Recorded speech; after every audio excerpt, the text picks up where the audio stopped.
Look, you're writing a book, and the thing about a book is that in the end, there's only one darn person talking in this book.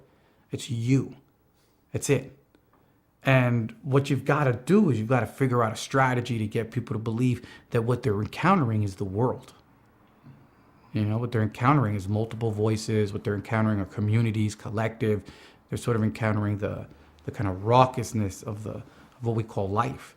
And just at a most basic level, you're trying to give some sort of realistic verisimilitude. And so for me, one of the strategies, there's a lot of strategies doing this, you know, I mean, this is kind of a narrative problem that requires a strategic solution.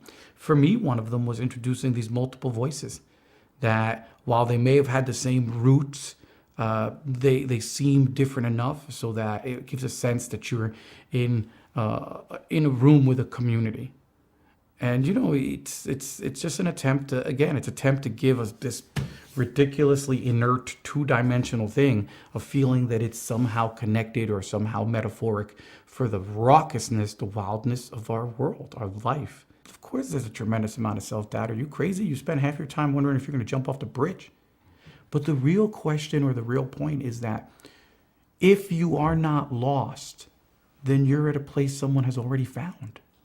I mean, if you feel familiar and you feel comfortable, you're in mapped territory.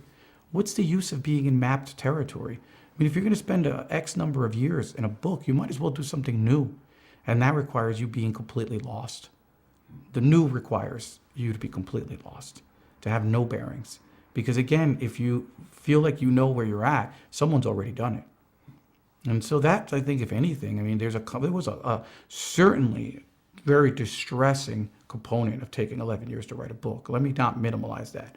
But one of the great comforts of it was that I said, you know what? You're not stupid. You're not stupid. You read. You're an okay writer. Part of this is you're doing something new. No one said revolutionary. No one said world changing. Just new. And the new requires that feeling that you're completely at sea. Usually the best criticisms I get are from my readers, because readers have a lot more time to sit on a book, have a lot more time to reflect. They're not under pressure to come in word amounts. And I've gotten like good ass emails from people who've got some good criticisms that I know will help me in my next books. You know, it happened in my first book. I got great letters that helped me with Oscar.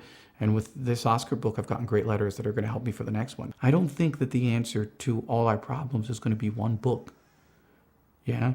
But I do think the answers to all our problems are going to be found in the creative.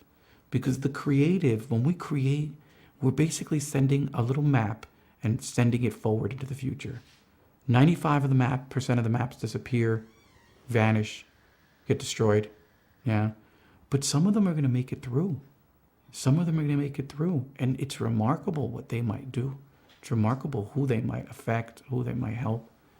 I mean, look, we're humans, man. We've got a long history of screwing everything up and of victimizing each other. But we also have a long history of continuity, you know, of resistance and of creative survival.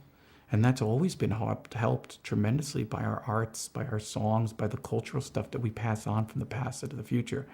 And that's not a bad thing to be a part of. In a world of many vocations, this seems like not a bad one.